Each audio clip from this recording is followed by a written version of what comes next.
Yeah. There's some really cool studies there because, again, this is all about the lack of turning off, as you were saying, Boomer. We want to hustle, we want to go, and we realize probably too late oftentimes that we've been going too long, too hard, and then things start breaking down. And this is happening to people much younger now than even 10 years ago. And we see this in clinical practice, and it's quite sad to see a 20-year-old that has severe brain fog and was powerlifting for 10 years when they started at 10 years old and crazy stuff. And then all of a sudden it's like, what are we going to do with these people?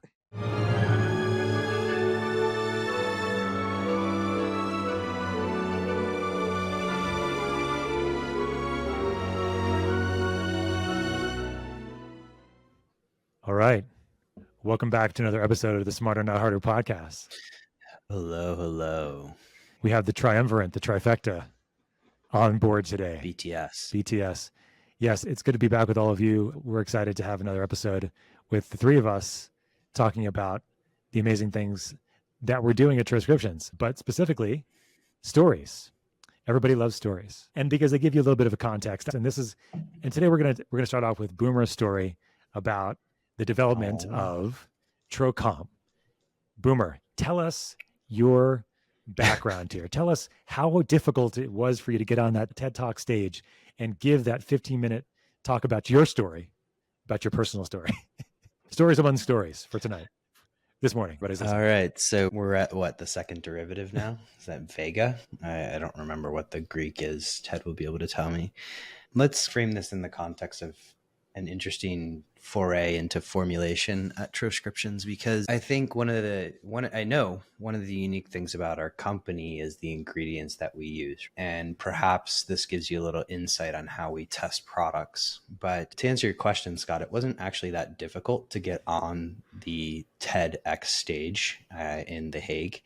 I was invited to speak, but at that time I was doing quite a lot of public speaking. And frankly, I've been doing public speaking since I was 22 or something like that.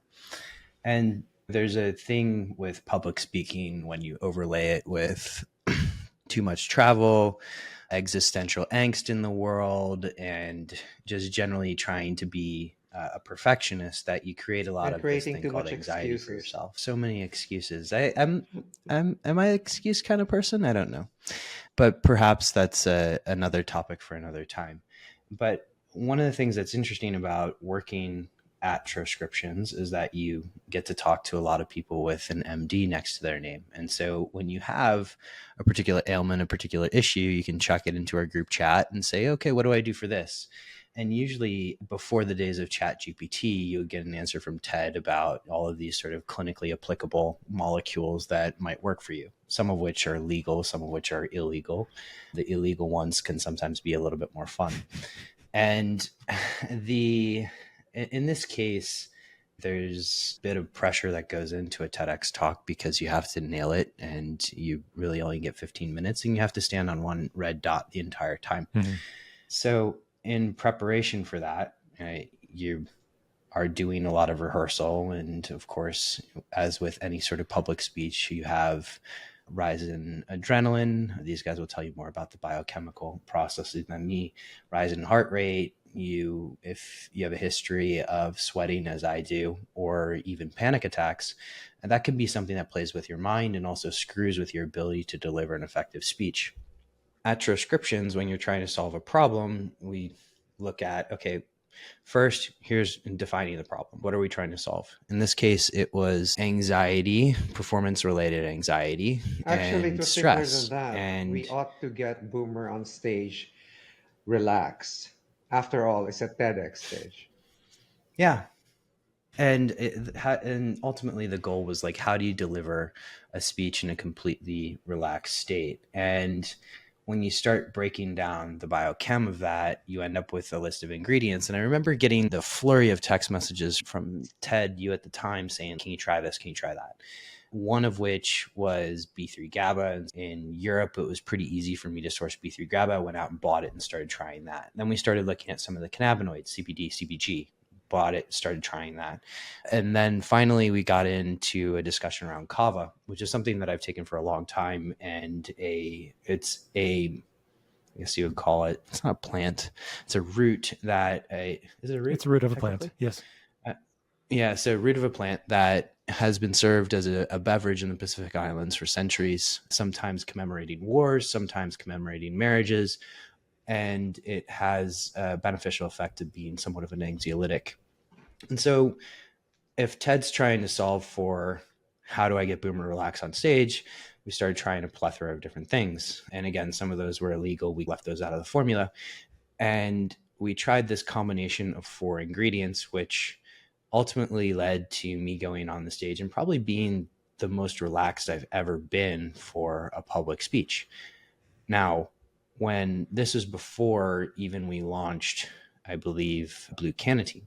And so I think at that point we knew we had something, because my history with anxiety is a fun one, in the sense that I've had a really fun time carrying around this little set of stories about performance, perfection, etc. my entire life. And if it worked for me, clearly it could work for a number of other people. And so you can imagine, if you're going on as such a, I guess, a large stage, or at least one that can be viewed by a lot of people around the world, you end up very relaxed. You're like, holy shit, maybe we have something here. And it's I have Tro Calm. always been telling a long time that the essence of expertise is relaxed control.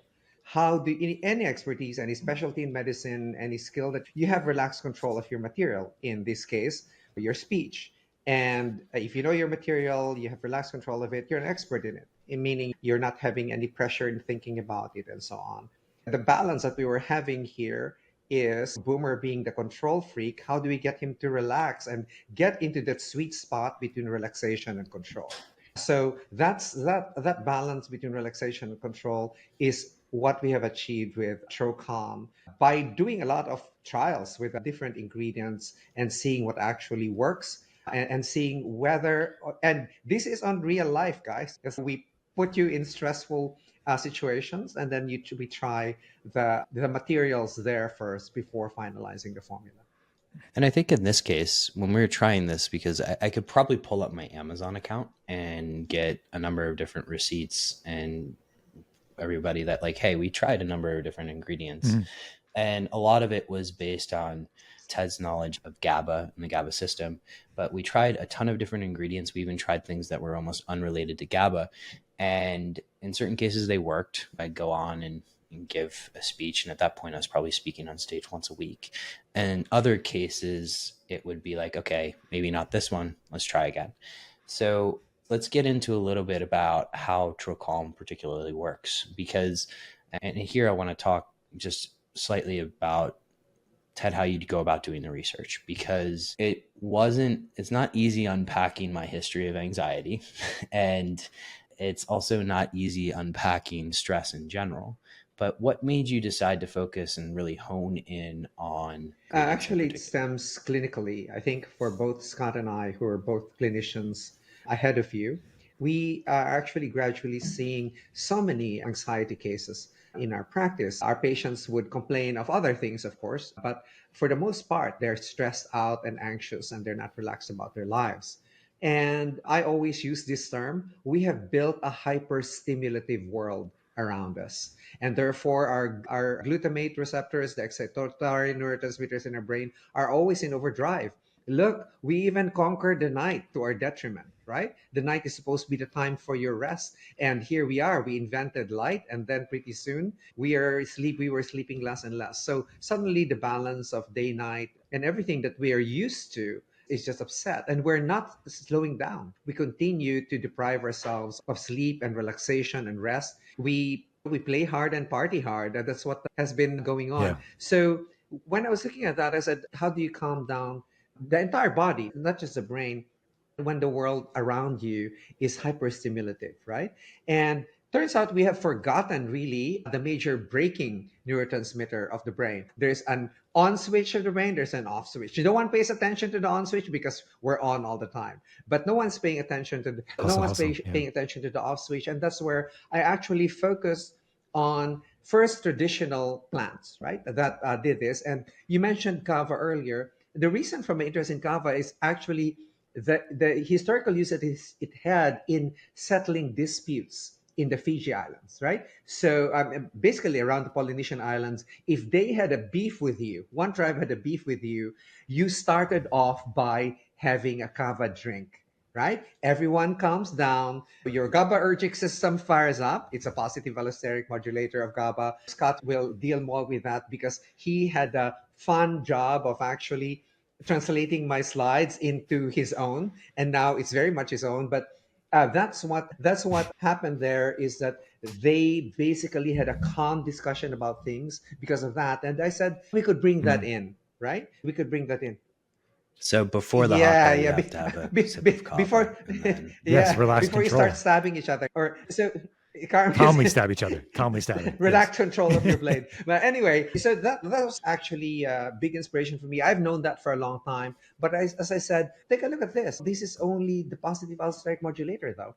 It's like a benzodiazepines like Valium or Xanax. These are just acting in a positive as allosteric modulator. But when you look at it closely, these things actually don't work without appropriate GABA levels, right? So you are dependent on appropriate GABA levels. And that's why I said, what can I put in as an endogenous GABA ligand, meaning the one that will actually bind to the GABA receptor, not to the positive allosteric modulator receptor. And that's where your experimentation and B3 GABA paid off. The combination that we have is now a patent pending process that we have to create our products. We call it Obligate for the obligate pairing of the orthosteric GABA ligand, which Dr. Scott will calmly explain to you, and the non-orthosteric GABA ligand, like a positive or allosteric modulator.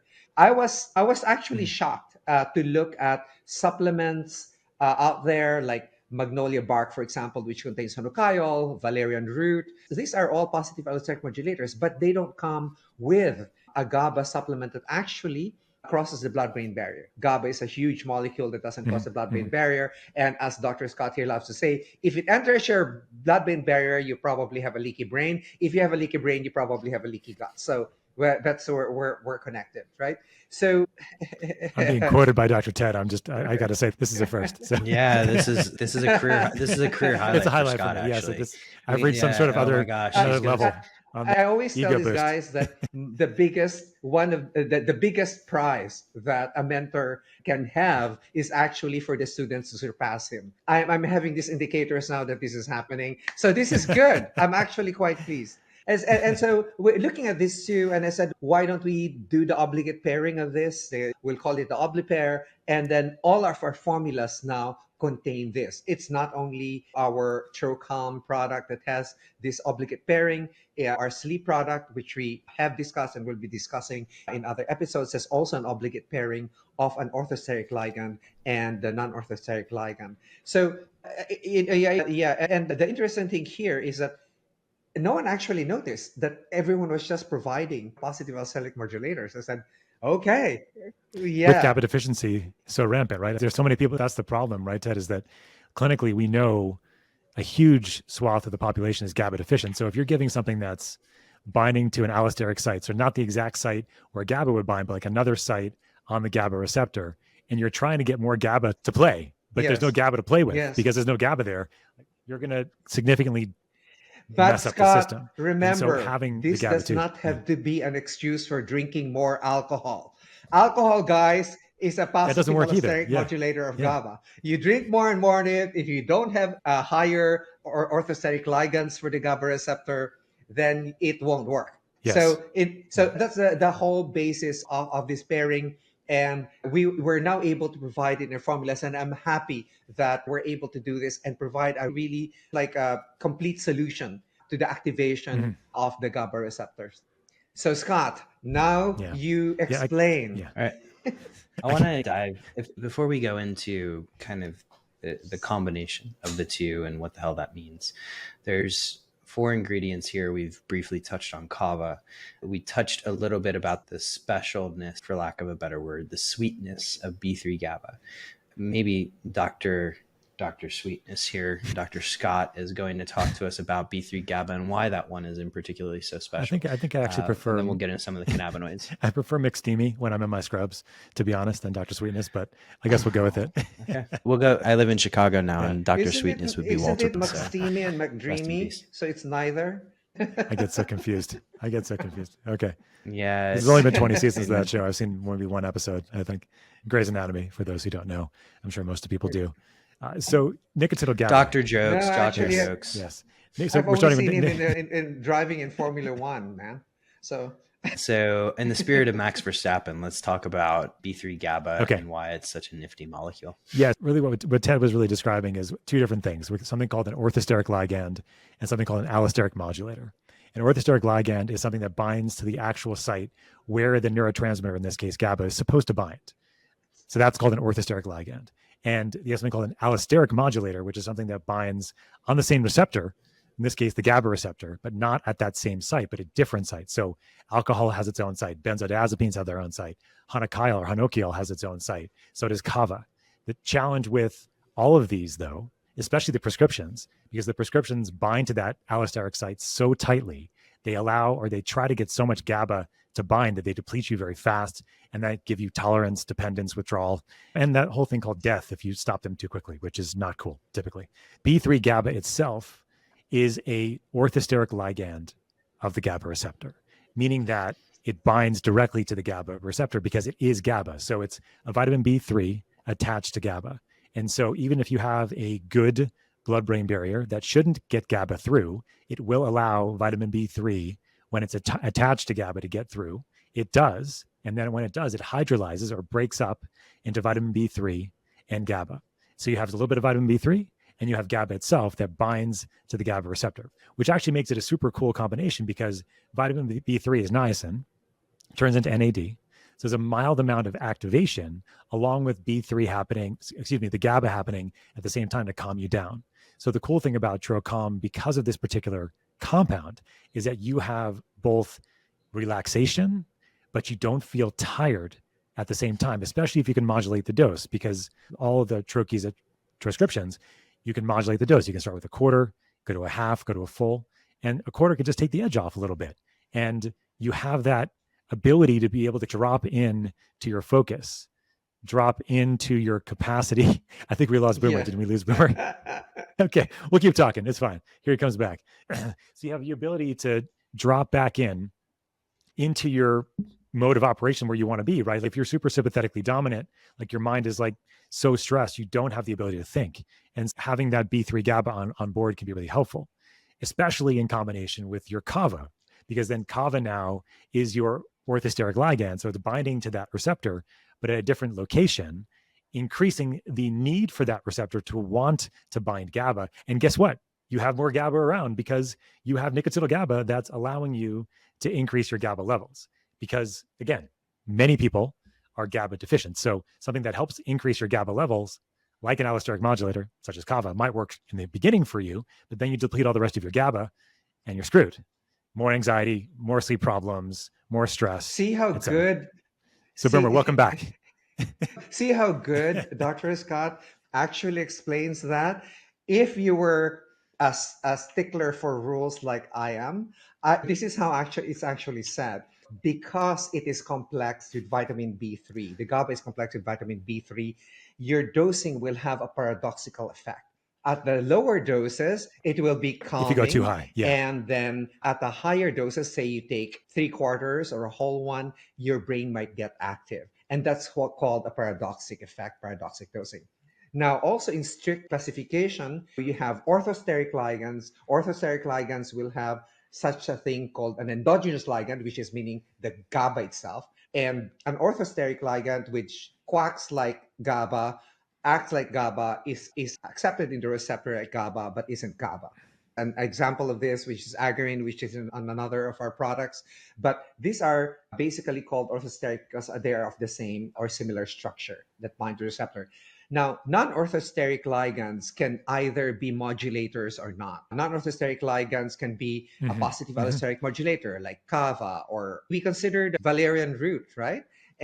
But guys, I like to use pure compounds, and valerian root is, man, pure valerian root is just like more than its price in gold. So anyway, There are also negative allosteric modulators, and then there are also other non-orthosteric ligand sites. For example, neurosteroids like progesterone, for example, would be a Right. non-orthosteric site. Right. So what we have here in our patent pending process is really combining orthosteric ligand with non-orthosteric ligand sites, and especially now what we're doing is combining it with positive allosteric modulators. So that's in the Mhm. strict Yeah. classification, but Dr. Scott actually puts the story so well because he knows I'm anti-story. Yes, I know. And that's why I have to, because you so are anti. I have to go full on into it. But one thing I wanted to mention too is that people always ask me, like, as a clinician, like my patients, can I measure if I have GABA deficiency, for example? And it's not something that's very easy to measure, is what it comes down to, because you really don't have a lot of GABA outside of your brain. And so if you measure like GABA so we do a lot of testing looking at plasma amino acids and health optimization medicine. You can measure GABA levels there, but they should be low because you shouldn't have a lot of GABA outside of your central nervous system. So very difficult to use that as a proxy. You can use maybe glutamine. Glutamine is the amino acid that turns into glutamate in the brain, and that converts into GABA. That can be helpful. You can look at vitamin B6 and magnesium. Honestly, it really is a clinical diagnosis, and practitioners are just not thinking about it, Boomer, right? They're not thinking about depression, anxiety, and these things from GABA. Yeah. The challenge with it is that it could be almost anything that would be described in popular culture now as a major issue, like anxiety, depression, insomnia, pain, tremors, urinary frequency. There's so many different things that can be caused by GABA deficiency. The challenge is that just clinicians don't have it on their radar. They're thinking about, as Dr. Ted was mentioning earlier, they're thinking about the on switch neurotransmitters. They're thinking about norepinephrine. They're thinking about dopamine, thinking about serotonin, those kinds of things. And those are very important. And they do have a role in all of those conditions. But we also know that serotonin deficiency is not what causes depression, right? So that's been debunked at this point. So I think what we've realized, and this is really Ted's work and us operationalizing in various ways, is understanding that we really need to optimize the GABA system. And as I've been doing this with patients, I just came off a call earlier today talking about this with somebody, and they feel dramatically better just adding more GABAergic things to their world, whether it be Tro Calm, Tro Z sometimes, or even just taking a nap or starting to meditate or working on your parasympathetic response. We're full scale here. We're not just about the products, of course, but at least as clinicians, of course. And then you have Tro Calm, which could be a fantastic way to relax during the day. Yeah. Tuning in and dropping out, or dropping out and tuning in. What was the lecture name, Ted? Yeah, increases growth hormone. Yeah. There's some really cool studies there because, again, this is all about the lack of turning off, as you were saying, Boomer. We want to hustle and we want to go, and we realize probably too late oftentimes that we've been going too long, too hard, and then things start breaking down. And this is happening to people much younger now than even 10 years ago. And we see this in clinical practice, and it's quite sad to see a 20-year-old that has severe brain fog and was powerlifting for 10 years when they started at 10 years old and crazy stuff. And then all of a sudden it's like, what are we going to do with these people? It's also sad that many of my CEO patients would go to work every day on 10 milligrams of Valium, right? That's a sad indictment Mm. of what we have today in terms of how they manage their stress. You're not yet at work and you're already on 10 milligrams of Valium. And what was nice here is, as I was thinking that I would need more of Trocalm to replace their Valium, but 1/4 of Trocalm was actually enough for them to actually tide them over during that initial, oh no, I am going to sit down again on my desk and what has happened. And with 24/7 communication, they already dread what's waiting on their table. It's been useful, but it's actually also a sad indictment of our times, right? That we have come to this state where we do not know now how to turn ourselves off. In fact, one of my friends and business partners told me, since you said from the boardroom to the bedroom, he said that at first he thought he needed erection enhancing drugs. And then he said, but all he needed really was just 1/4 of a Trocalm, and it was just all about performance anxiety. He was young, capable, but it's just this performance anxiety was keeping him. I was actually happy to hear it because it was unsolicited. He just told me, "Say, Ted, all I needed was that," and I said, "Wow, even in sex, we even have to perform. We don't enjoy. We have to perform. I'm being gauged now. I'm being, it's 10, 0, 1, 9." depending on how much porn you watch and what you think you're supposed to be doing in the bedroom. Yeah, it's a great wind down. Yeah, I was talking to somebody just yesterday how they use Tro Calm after dinner with their family to help calm them down. So a couple hours before bed, just to help quiet their mind. It's obviously such a better way to calm down than using alcohol, which again, it does modulate the GABA system. It binds extremely tightly to that site outside that actual site where GABA binds, but then it unbinds very quickly. And you wake up 2 hours later feeling like shit and you can't go back to bed after falling asleep with your drink. So much better way to relax and wind down and quiet those thoughts as the day one of the things that goes down. Yeah. that we were asked to call it, I remember bumping at someone says, call this Roseanne. So because this would compete with any meditation app in terms of quieting your mind. It's like the endless chatter, what I call in neural networks, they're reverberating circuits. They just go on and on and on. And it's many of my patients also find that taking a half of this an hour before bedtime helps them turn off these reverberating circuits, right? That's how I use it. Yeah. That's how I personally use it, actually, is to help reverberate. Because as soon as I go to bed, I'm good. But it's that falling asleep part, that quieting the mind, that can be hard when you're moving throughout the day and task switching, not multitasking, as we know. So our spokesperson, of course, Dr. Scott, the one with 4 kids that has to quiet himself down with some of these. Yeah. So good story about CBG. So when we were first trying to source CBG, I met some dude in the back of a parking lot that ran. I think he ran a big THC shop. And so before we got non THC, so this is obviously hemp derived that we have in the product, but our first sources were not hemp derived. And so I was in the back of a parking lot. The guy had huge garbage bags full of weed in the back of the truck. And so here's some CBG to try. And it was like just flakes of CBG. And it was fantastic. So it became my favorite cannabinoid very quickly. Maybe it has some THC in it at that time. It certainly does not now. We have 0 THC in our products. But I was really intrigued by the research here. I was worried about going to jail initially on that first, but really intrigued about the research. It really has an effect on the cannabinoid system, but not just the cannabinoid system.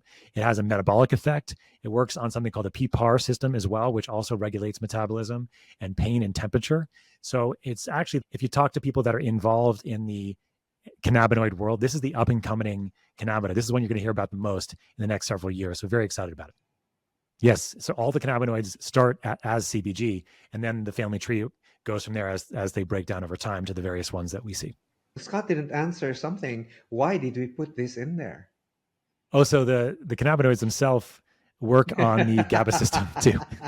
They're also allosteric modulators of the GABA system, as well as the endocannabinoid system. So everything in Trocalm is working on the GABA system in different ways, is what it comes down to. And the CBD and CBG are working on the endocannabinoid system along with the GABA system as well. And just as a counterpoint, the THC itself is a GABA antagonist. So it actually blocks GABA from working. So that anxiety that a lot of people get from taking or using THC is because of that. So just as a counterpoint, there's a lot of things that block the GABA receptor. A lot of caffeine will do it. Boomer knows all about a lot of caffeine. Amphetamines will do it. Opioids will do it too. They'll block the GABA receptor. So those are things that obviously can be a detriment to modulating the GABA system as well. Boomer is a perfective. No, Boomer is our consistent coffee snob. It's got to be on a record. You have to find the perfect coffee for him. But the one thing that we are also very particular is that our formulas.